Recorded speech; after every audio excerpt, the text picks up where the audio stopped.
नमस्कार दोस्तों, sleeper coach के अंदर जाने के बाद अगर आपको भी पता नहीं चलता है कि आपको जो सीट मिली है वो कौन सी है, तो आज मैं आप लोगों को स्लीपर कोच का जो सीट है उससे रिलेटेड कंप्लीट जानकारी देने वाला हूं, इसलिए वीडियो को एंड तक जरूर देखते रहना। तो दोस्तों, सबसे पहले अपनी टिकट को ओपन करिए, चाहे आपने ऑनलाइन टिकट लिया हो या फिर रेलवे काउंटर में जाके। अगर आपकी जो टिकट है वो कंफर्म है तो उस पर पूरी की पूरी डिटेल्स है वो देखने को मिल जाती है। लेकिन अगर आपकी जो टिकट है वो वेटिंग लिस्ट में रहती है तो इसके बाद से आपको क्या करना है कि अगर आपकी ट्रेन का चार्ट बन गया है तो आपको ऑनलाइन पीएनआर नंबर डाल के और जो करंट स्टेटस है वो चेक कर लेना है। चलिए मैं आप लोगों को एक टिकट का एग्जाम्पल के तौर पे बता देता हूँ और इसके बाद से मैं कोच के अंदर जाऊंगा और वहां पर भी जो सीट वगैरह है वो भी समझा देता हूँ। तो दोस्तों, सबसे पहले आप यहाँ पर देख सकते हो मेरे पास एक कंफर्म टिकट है और उसका जो करंट स्टेटस है कुछ इस प्रकार से दिखाई दे रहा है। सबसे पहले लिखा हुआ है CNF/S4/58/मिडिल।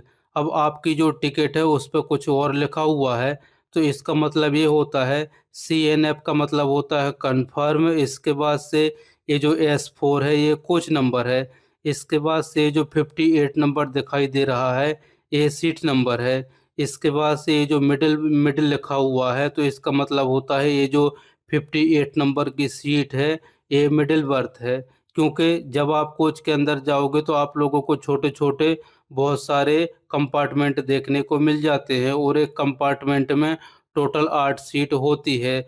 तीन तीन सीट आमने सामने होती है और 2 सीट साइड में होती है। फिलहाल आप अपनी जो टिकट है उसको देख के पहचान सकते हो कि आपको कौन सा कोच नंबर मिला है, कौन सी सीट नंबर मिली है और इसके बाद से आपकी जो सीट है वो अपर बर्थ है, मिडिल बर्थ है या फिर लोअर बर्थ है। तो इसी प्रकार से अगर आपकी टिकट में लोअर बर्थ लिखा है तो इसका मतलब है कि आपकी जो सीट है वो लोअर बर्थ है, यानी कि नीचे वाली है। इसके बाद से अगर उस पर मिडिल लिखा है तो इसका मतलब है कि वो मिडिल बर्थ है, यानी कि बीच की है। इसके बाद से अगर आपकी सीट में अपर लिखा हुआ है तो इसका मतलब है कि आपकी जो सीट है वो अपर बर्थ है, यानी कि ऊपर वाली है। और अगर आपकी टिकट में साइड लोअर लिखा हुआ है तो इसका मतलब है कि आपकी जो सीट है वो साइड की नीचे वाली है। इसके बाद से अगर आपकी टिकट में साइड अपर लिखा हुआ है तो इसका मतलब है कि आपकी जो साइड की ऊपर वाली सीट होती है ना, वही वाली होती है। क्योंकि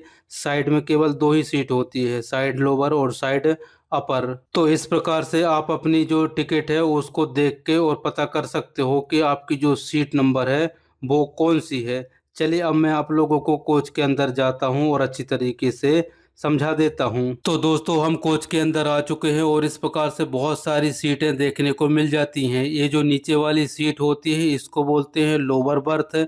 इसके बाद से ये जो बीच वाली सीट दिखाई दे रही है इसको बोलते हैं मिडिल बर्थ। इसके बाद से ये जो ऊपर वाली सीट दिखाई दे रही है इसको बोलते हैं अपर बर्थ। इसी प्रकार से 3 सीटें सामने की तरफ होती हैं, इनको भी लोअर बर्थ, मिडिल बर्थ और अपर बर्थ बोलते हैं। इसके बाद से अब हम साइड में आ जाते हैं, तो साइड में आप यहाँ पर देख सकते हो 2 सीटें देखने को मिल जाती हैं।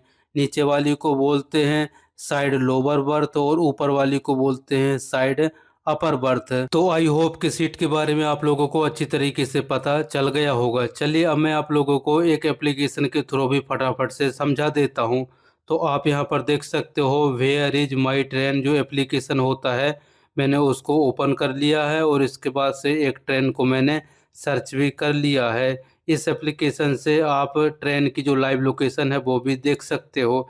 इसके बाद से ऊपर की तरफ एक कोच नंबर देखने को मिल जाएगा, तो इसी पे क्लिक कर देना है। इसके बाद से आप यहाँ पर सीट नंबर भी देख सकते हो। तो मान लीजिए कि आपका ये जो ट्रेन है इस ट्रेन में जो कोच नंबर है वो है S1, तो आपको S1 में टिक कर देना है। इसके बाद से नीचे की तरफ जो सीट नंबर है वो देखने को मिल जाती हैं। तो इस प्रकार से सभी सीट में नंबर लिखा हुआ है, 1 नंबर 2 नंबर। इसके बाद से lower berth, middle birth, upper berth, इसके बाद से साइड लोअर और साइड अपर। तो जो भी आपकी सीट रहेगी उस पे आपको टिक कर देना है, तो इससे आप पता कर सकते हो।